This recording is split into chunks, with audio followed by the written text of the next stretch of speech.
Hey everybody, this is Gabriel back at the Imagine Studio.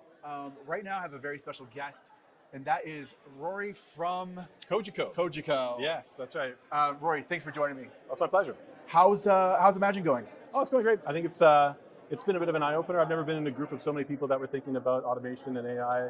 So it's nice to be around colleagues and people with a passion for the industry. Yeah, I think that's part of the magic of Imagine, right? I think there's a big power in the sharing of stories. Yeah. You know, like that's something we've done as a species forever and ever, and that we're doing this here now, trying to help each other out with the knowledge that we've got and trying to lift each other up and say that, you know, we'll get there together. And if we share our ideas and our stories, that's going to help ourselves and the industry at large. So, That's awesome. No, I'm so glad that you feel that way. I feel the same way. So tell me a little bit, Rory. Tell me a little bit about automation and AI at your in your program, in your company. Where are you at right now? What's going on in your world? Well, Cogeco is a telecom, and we have a bunch of different operations and a bunch of different offerings. In Canada, we're fairly large size. We're about the fourth largest cable operator. We have a big system here in the States as well. We're about the eighth largest cable operator in the United States as well.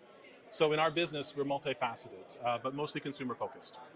We had a situation where we required a great deal of automation to augment what was being used as human activity. So it was humans processing orders and then relaying information about what happened with that order back to a group of, let's call them partners. There's a regime in Canada where we have to offer internet services to other companies who then resell them to customers. We have to handle all the customer setup provisioning and service provision, and these other companies, sales, marketing, customer management. So I've got about 60 different partners who have to put orders in, not just for new customers, but also for situations like a modem swap or a change of service package. Right. And every single one of those transactions previously was being done by humans and mostly just interfacing with an extremely basic portal that's a glorified Google Sheet, let's say. Mm-hmm. And we came into situations where initially that kind of was okay. We were able to flex some time from some people, but as the business grew and grew and grew, we were put into a bit of a decision point. We're mandated to make these changes in a certain amount of time. We have service level agreements with all these partners. Right. And we were facing a situation where not only were we not going to be able to meet them, but we'd be facing large fines from our regulator, like your FCC. Sure. We have a CRTC. And they dictate how this is all supposed to go. So we had to choose automation, and we were glad to choose automation to find that there was a way to do this. I think part of our existing problem was that we had legacy in our infrastructure that we couldn't get around. Yeah. Our main billing platform, where all of this ends and all this information goes to, it has no ability for API connections. It had to be done this way. And the partner that we're dealing with wasn't technologically available. Their product doesn't have any abilities like what we needed. So we couldn't go through it, had to go around it. And we were able to get around it through the use of automation and be a big success with it and able to, you know, it took us a while to do it, but it seemed like it was overnight. But all of a sudden we had these problems and then they just went away. So talk to me a little bit about the impact of automation. How did you measure success? Not only were we able to reduce like human hours, I mean, that's the obvious one. That's what everybody sees. They used to do this, now they do something else more productive with their time. That's great. Big success. We saved labor against our own project anyhow. But I think what we didn't see coming was that we would somehow become the provider of preference. These partners of ours have choices. They could give that business to this person or that person. And the ability for us to turn orders around quickly and with greater precision and less back and forth, we saw that over time, we were becoming more the partner of preference. That was something we experienced through the data, but also anecdotally, where we had all these partners saying like, yeah. We try to put the order in for you first, and then anything that you can't service in your area, we'll try the other guy. And that's a big shift, whereas before, our processes were weak.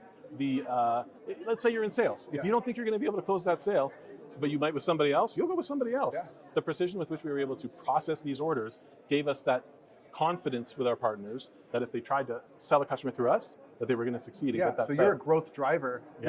You're, a revenue machine. Mm-hmm. It's like the equivalent of like winning the buy button, like in like e-commerce. You know, like that's essentially what we've done by improving our process and our precision. That's great. I love that. That's a great metaphor. As you're going through all of this, I mean, how did you rally the troops and actually like develop the automations? Well, it wasn't easy. Essentially, when we looked into doing it, we realized that we lacked for the internal capabilities. We had no internal expertise in the space, and that we would have to take on a partner that not only was in that space with the expertise, but had the ability to come in and learn our business and had that sort of boots on the ground mentality. I've dealt with a lot of different vendors in the past, and a lot of them are they're all friendly up until you've signed the statement of work, and then all of a sudden they're raking over the coals for a change request here, change request there. But we didn't get that feeling from the people at Tangentia. So we entered into the agreement with them as our verified partner to do the implementation of Automation Anywhere. And we couldn't have been happier. They're a fantastic team, top to bottom. I deal a lot day to day with their frontline, and they're fantastic. There's no no. You know what I mean? You ever dealt with a vendor and they're just like, well, there's no no. There's just, okay, we're on it, you know? And Let's figure it out. it's collaborative. And I think that during the development of it, we wouldn't have been able to do it without them. They took the time to learn our business, learn our language, which is really important. It really cuts down on communication when we understand and we use common terms. They took the time to understand that. We gave them unfettered access to all of our systems and they were able to learn how they work and then be able to make sure that the process automation was configured. We're doing 11 different transaction types with 60 different partners, 6,000 orders a week, which may not sound like a ton to somebody like a FedEx or, Sure, you know, but for Cogeco, that's a lot. And for your customers, for that one person, they don't care about everybody else. They care about what's in front of them. Yeah, right? they're like, hey, It's important. I ordered it today. They ship the modem. I'll have it and it'll be activated. We've all been there like when we 48 move hours. or something and we want our line. Somebody says to you, okay, well, I'll take it, but can you get it here by, 48 hours from now? Yeah. And any other year, I would have had to say no. Right. But these What a days, great we've got feeling. it down where we're able to sort of shorten our time frames and say, yeah, as long as you can ship it, we can fix it. We'll get it there. You know? That's fantastic. That's fantastic. And to your point, Tangentia is a great partner for Automation Anywhere. What opened your eyes from the main stage keynotes? What are you thinking about? What are you going to take home with you and start unpacking? I think that we're really working the automation hard and we're making it work hard, but we could have it do so much more with so much less. That generative AI looked like a bridge too far to us before, but I think that with the new iterations of it, that we should be taking that next step and it's in our best interest too. Like for instance, what we've done with the one use case we've done with it just for now, there's an abundance of re-automation we could be doing. Like there's still a lot of human activity involved and it needn't be.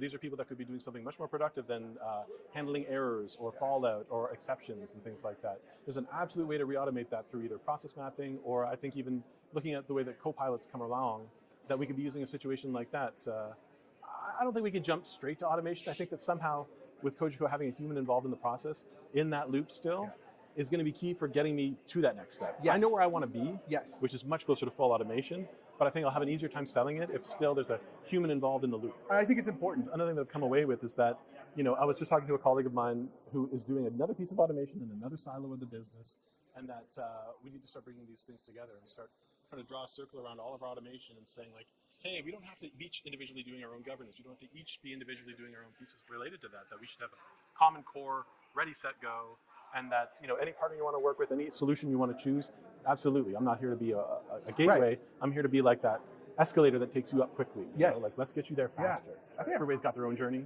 Yeah, I think it's absolutely true, and I think that every corporate culture is a little different.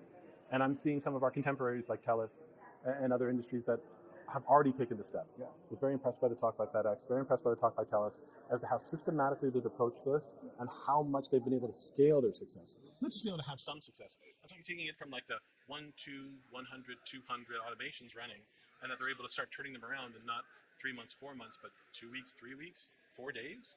And I think that seems like what you would have told someone is impossible. Right. But I don't think it's impossible. I know it's not impossible. Yeah, I've seen you've it. seen it. And I think that type of, for lack of a better word, evangelism makes sense, that you can say, you don't need faith, I have proof. Exactly. So come along and believe this. And why aren't we doing it more? Well, I'll tell you what, I believe your enthusiasm and I believe that you're going to make some giant strides. So Hope to. I also just want to thank you for making some time. That's my pleasure. And I look forward to checking in with you on your journey and see You might see me again next year with a big success story. I You can't never wait to know. see you on Wouldn't the that be main fun, stage. eh? Yeah. Big success, main stage, let's do it. Let's do it. Okay, all Thanks right. a lot, You called Rory. it. All right, All right. sounds good.